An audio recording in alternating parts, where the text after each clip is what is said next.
Hey there, welcome back to the channel. It's been a while since I last uploaded, but I'm glad to be back. In today's video, I am presenting with you a really exciting project using OpenAI's API data and with the help of HTML, CSS, and JavaScript, creating an AI image generator app. So without further ado, let's dive right into the video. So before we get into the video, one of the most important things you're going to need is an OpenAI API account. If you don't have one yet, that's absolutely fine. I'll quickly run through how it works. So what you want to do is come over to OpenAI API, and then from here you can go over to the login button. And then from here, you just have to select what area you're interested in looking into. So obviously for this video, we're going to be looking at the API. So just click on that.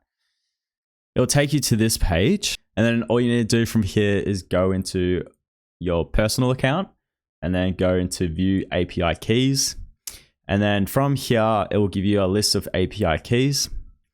Since I've already made one, what I'll do is I'll just make a new one and I'll call it my test key, create the secret key, and then that will give you an API key to work with. So make sure, just a side note, do not share this with anyone because it does cost money.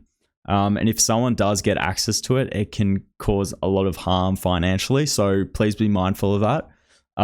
And yeah, no financial advice as well. So once you have that, save it and make sure not to lose it. So there we go.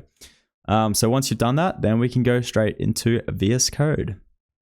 Before I do get straight into the video, if you do get lost, I do have a link in the description down below, which will take you to my GitHub repository page. And then from here, you can get access to the final index.html files, the main.js files, and also the styles.css files. However, if you want to get a full step-by-step process, stay tuned because I'm about to start that right now. Awesome. So the first step you want to do is to come over to VS Code. And the first thing you want to do is to create 3 different files. The first one is your index.html file. Your second one is your styles.css file. And your third one is the main.js file.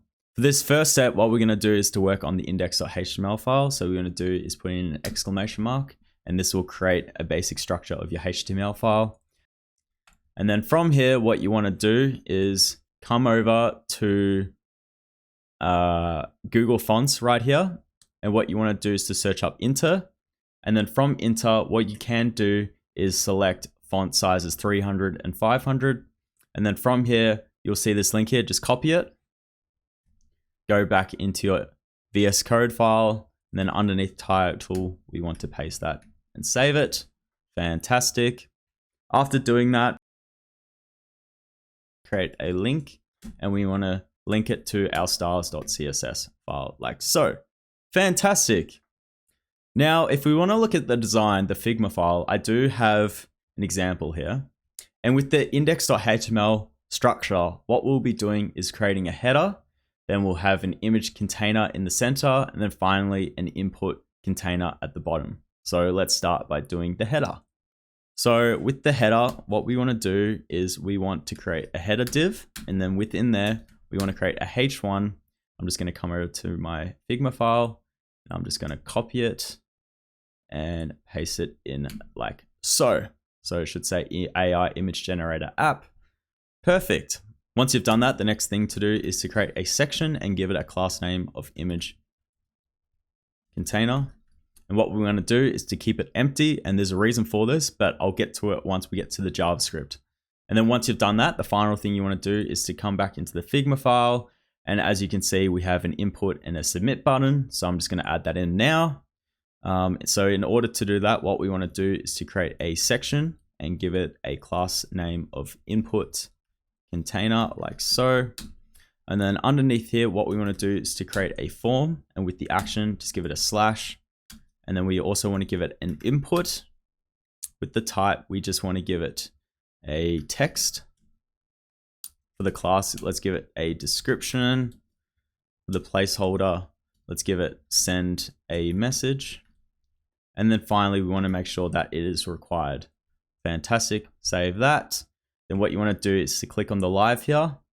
And then after doing so, if I just refresh the page, here we go. We have the header and then also the input. However, there is one thing missing, being the button. So I'm just going to add that in now. So underneath the input, we want to add in a button and give it a class list of submit. And then within here, just call it submit like so. And we'll save that. Fantastic. So now we have the header, we have the middle section where the images are going to go, and then finally the input at the very bottom. Fantastic. That's starting to look really good. And then once you've done that, the next thing you want to do, come underneath body, and then from here, we want to type in script. We want to give it a source and link it to main.js like so. So what we'll do now is once we've got our HTML file complete, the next thing we want to do is to go into our styles sheet like so. So the first thing we want to do is to work with the body. So let's begin by setting the margin to 0, the padding also to 0. We also want to set the overflow of X to hidden. We want to set the display of it to flex. We also want to set the align items to center. We also want to justify content to center. We want to set the flex direction to column. And finally, we want to set the font family to Inter and give it sans serif like so. This here is sourced from this, which we did at the start of the video, and that should be starting to look quite good. Awesome. So if we go back into our file, you can see that everything is centered, and that's exactly how the Figma file is presented to us as well. Awesome. Once we have done that, the next thing we want to work on is the header. So inside the header, we want to give it a padding of 2 rem for the top and bottom and 0 for the left and right.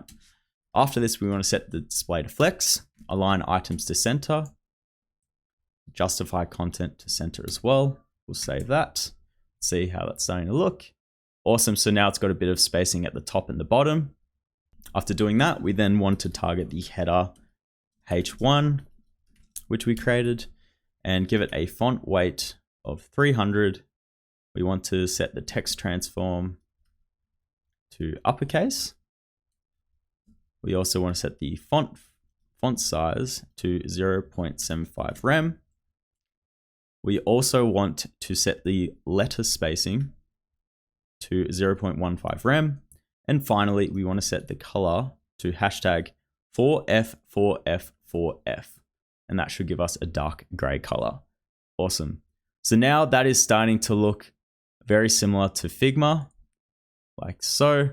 What I might actually do is change the font weight to 500 because I noticed that was a bit too light. So yeah, that's starting to look a lot better. Fantastic. Once we've done that, the next thing we want to work on is the image container here, which is empty. So if we go into our Figma file, as you can see, the images that we're going to create are 4, not 1. So in order to create this formation, it is super critical that we use a display of grid with 2 columns and 2 rows. So let's get straight into that right now. Even though we can't see it, it is important that we do this because once the images are generated using AI, it will be formed in that formation. So what we want to do in order for that to be created is we want to set up the image container. So with this, let's set it as a grid. And like I was saying before, we need to set 2 columns. So we'll set it to 50% and 50%. Do the same thing for rows. 50% and 50%. Whoop, fix that syntax. And then underneath that, we want to set the gap to 0.25 rem. So there's a bit of a spacing between them. For the padding, just set it to 0, margin 0. And finally, we want to set the align items to center and also justify content to center. Perfect. Once you've done that, the next thing we want to do is to target the input container, which is this part here at the very bottom. So if I zoom in, there it is. So input container. We want to set the padding to 1 rem for the top, 0 for the right, bottom, and left. We also want to set the display to flex. We want to align items. Ooh, my spelling is not good today. To center, and we also want to justify content to center. Fantastic. Save that. So after that, what we want to do is to target the form. we want to set the display to flex, align items to center, justify content to center, and finally set the width to a fixed value of 32.5 rem, like so. So now if we come into it, it might not look like much has changed, but if we inspect the page and come over to here, you can see that we've given it a width and everything is directly in the middle, like what we wanted it to do. Awesome. So after doing that, we want to work with the input. So it's got a bit of a padding and also a bit of a height. So we'll start working on that now. So for the input, let's set the display of this to flex. We'll scroll down. Set the border to none. We want to set a box. Set the border to none. And I've also created a box shadow, but I won't waste your time by typing it out. So I'm just going to copy it in like so. And then two last things, which is the border radius. We want to give that 0.5 rem for the top left, 0 for the top right, 0 for the bottom right, and then finally 0.5 rem for the bottom left. Yeah, that should work. And then we want to give it a width of 100% so that it is fixated with this value here. Save that. And if we go back into it, we can now see that it is extended out. I've noticed that I want to give it a bit of a padding, so I'll do that as well. So let's give it something like 1.25 rem. Save that. There you go. And that's starting to look exactly like the Figma has here. Awesome. That's starting to look really good. Once we have done that, the next thing we want to do is to target a button.submit. And then from here, we want to give it a padding of 1.25 rem. We also want to set the background color to hashtag FD5F00, which should give us this nice orange color. I'm going to set the border to none. We also want to set the color to white. We also want to set the text transform to capitalize. We also want to set the cursor to pointer, radius to 0 for the top left, 0.5 rem for the top right, 0.5 rem for the bottom right, and 0 for the bottom left. Then we want to also give it a width of something like 10 rem. And then finally, we want to give it a hover effect. So let's impact the background color at 0.3 seconds and set it to ease in and out like so. Awesome. Underneath that, we then want to target the same class. This time we want to give it a hover effect. And then for the background color, let's change it to something like FF8533 like so. So now if I go back into the file, if I come out of the inspect element, I might actually zoom in a bit. As you can see, when I put my cursor on it, as this nice hover effect, and that's starting to look really good. And if I click on this, it will say, please fill in this field. That means everything is working the way that we want it. Awesome. Another thing that I really want to add is a nice spinning transformation. Now I got this from the internet, and what I'm going to do is I'm just going to save it and copy it over. And what you can do is just copy this if you want to follow along as well. Obviously this is optional. So if I save this, and if I go back into my index.html file, and if I give the image container a second class of loader, I believe it was, oh, sorry, loading, not loader, you'll notice this nice spinning icon, which will be applied once the user hits the button and during the asynchronous function of grabbing the API data. But since I don't want it to be shown at this point, I'm just going to get rid of it, and it should be disappeared like so. Awesome. That's starting to look really, really nice. So what we have is we have finished the styling for the desktop response, and we have the index HTML structure going very smoothly. Fantastic. Okay, so for the next step, we're going to go straight into JavaScript, and this is where we start to play with the API AI data. And this is when it starts to get really exciting. So the first thing we're going to do is to create some variables. So within here, I'm going to create my first variable of button. And what we want to do is to grab it. So document.query query selector, and we want to grab the button.submit. Our second variable will be our image container, which is the empty section that we created. And this is where the images will go. So just go document.query selector and select section.image container. Once you've done that, the next one we want to add in is the form. So let's give it a document.query selector, and we want to select the form like so. The fourth one is the input. And from here, we want to give it a document.query selector input.description, which is the input where the user will type.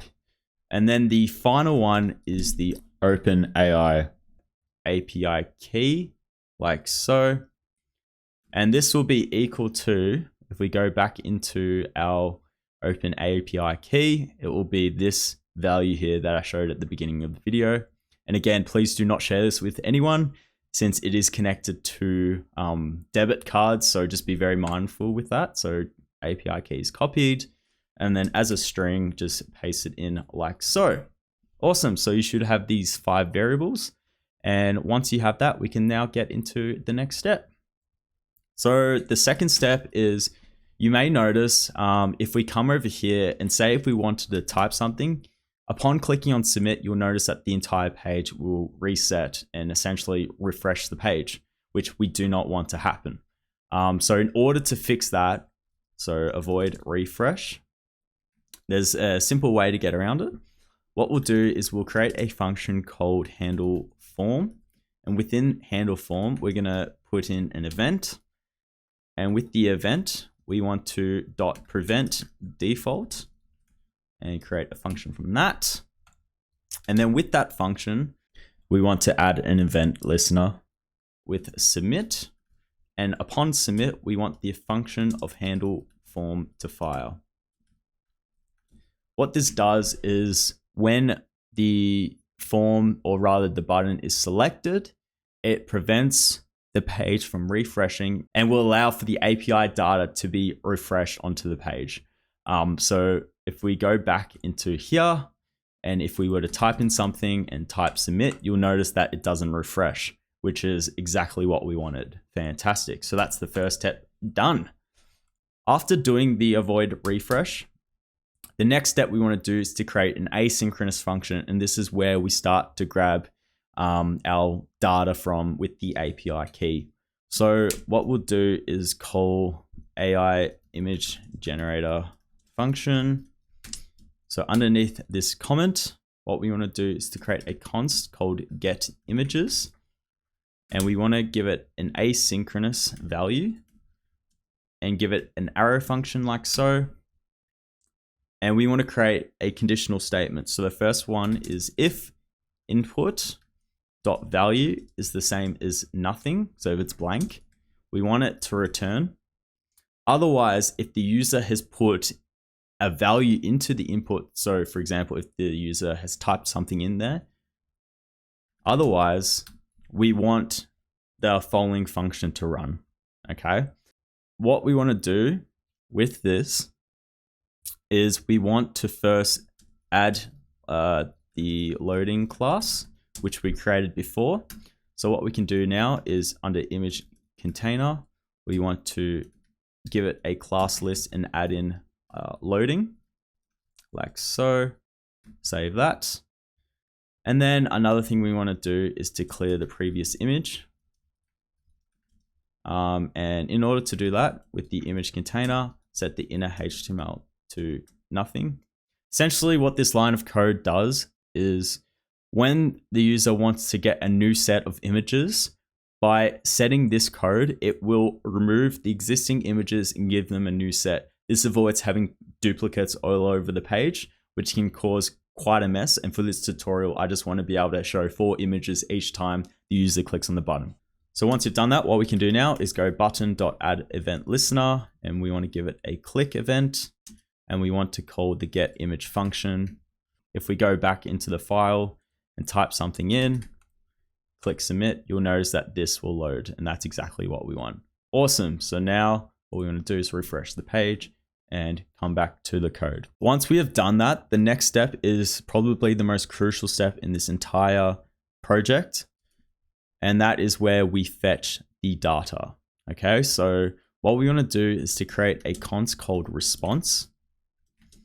And with that response, we want to await fetch, and we want to give it a link. Now, what you want to do is to come back into OpenAI, go into documentation, and then come down to where it says image generation.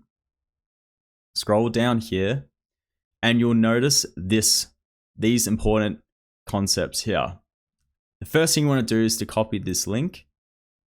This will give you access to the fetch link. And what we're going to do is to type that in. Once you've done that, add in a comma, curly brackets, enter. And what we want to do is to set some properties for this fetch demand. So the first one is a method. For this one, we want to put in post. What post is when we submit data to the link or the fetch demand. And in order for the API AI images to be generated. So it's very important to have that there. The next one is to set headers.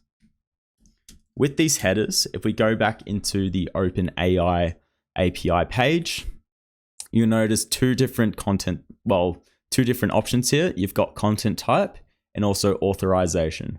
What we want to do is first copy the content type, come back into here. And what we want to do is with content type, you want to give it a quotation, fix the syntax up like so. And we want to give a quotation for the application/JSON, add a comma underneath here. The other one we want to add in is the authorization. So just copy that here, copy that into here. What we want to do is to remove the quotation marks for authorization. And then from here, we want to use backticks. So I'm just give it a backtick for the API, OpenAI API key, which is the const that we created from up here. So I'm going to copy that and make sure it's the exact same thing, which it is. Awesome. So save that. That's starting to look really good. Once you have your method and headers, go into body. And with body, what we want to do is to stringify the values like so. Create a curly bracket. And then in here, if we go back into our Open API, you'll notice we have three different variables we can work from. We have a prompt, which is what will be entered as the AI image generation. We have the number of images we want to generate and also the size. Cool. So what we'll do is just copy this, come back into here. We want to paste that. And we'll just remove these quotations. Fix that up just so it makes more sense. Awesome. So once you have your three options here, the next thing we want to do is to add backticks to the prompt. And what we can do is actually create a template for the user. So let's give it something like create an amazing image using this description. And then what we want to do is add in a $, curly brackets, and type in input.value. What this does, if we go back into our Figma file, it will target whatever is here and then convert it using this prompt here that we've given it. Obviously, the user won't see this. They'll only see their input value, which is what they type in. Another thing as well is the number of images generated. As you can see here, we have 4 images, and that's what the n represents. So let's change that to 4. And then finally, with the size, what we want to do is you can use 1024 by 1024 if you want. But for the sake of this video, I'm just going to use the smaller one. So I'm just going to type that in there. Obviously, the more images you have, and depending on the size of the canvas, it becomes more expensive. So just keep that in mind. Awesome. So once you do that, you want to come down to here underneath response, and we want to give a new constant of result, and we want to give it an await keyword, response.json. And then what we want to do is the console log the result like so. And what we'll do now is we'll test it out and see if it's working. So if we go back into our design here, and if we type in something like create, or I don't know, a painting in a Van Gogh style of basketball players.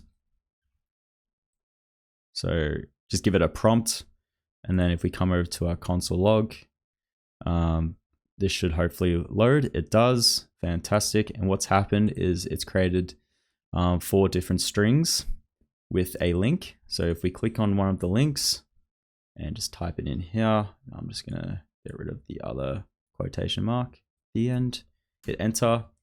You'll notice that it's created this AI image, which means it's working. Awesome. That's starting to look really, really cool. The next task is to be able to get that link and to convert it into the DOM over here. So what we'll do now is just refresh this page and go back in. So we know that it's working, and the next step that we want to do is to start implementing those images onto the page. So in order to do that, the first thing we want to do is to remove the loading class from image container, which is the spinning wheel that we had before. So once this has been applied, the await function here, the fetch await function here, and once that's been done, we want to remove the circle spinning. So in order to do that, just go into image container .class list, and we want to remove loading like so. Awesome. Now, once we've done that, the next step we want to do is to iterate through the result and add in the images. So if we go back into our file, what we want to do is to, sorry if I just zoom in here, what we want to do is to target the data and then target each individual URL string, and then create a for each loop where we can grab each item here and display it on the screen as an image element. So that's what we're going to do for the next step. So in order to do that, what we want to do is with the result, which we created here as a const dot, we want to target the data, and for each item, we want to create an if statement. So if the item has a URL value, which is this value here, which these 4 strings here contain, then we want to create an image element. So let's do that right now. Create element with image. So we want to create an image element like so.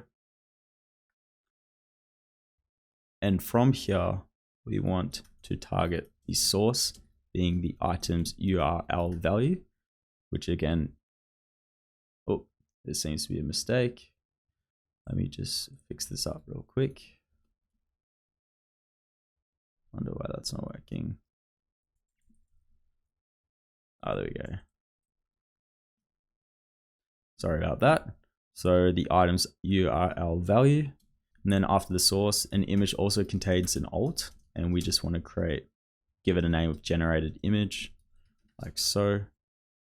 And then finally, we want to append it to image container. So we'll append the child of image, like so.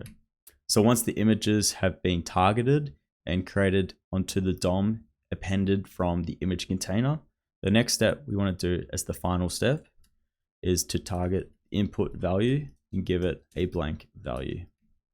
So now what happens is if we go back to our file, and if we type in, I don't know, something like a Monet inspired painting of boats in the ocean, if we hit select, you'll notice the spinning icon appears, and we're just awaiting in the asynchronous function for the data items to appear. And there you go. We have our 4 items here. And if we go into here, you'll notice under image container that we have our 4 sources here, which have been created using this line of code here. Awesome. That is pretty much the end of the video. I hope you guys learned something. If you did, let me know in the comments down below. And if you want to learn about AI, front-end development, UX UI design, please subscribe to my channel and keep up to date with some of the content that comes out. And without further ado, I will catch you guys in the next video. See you later.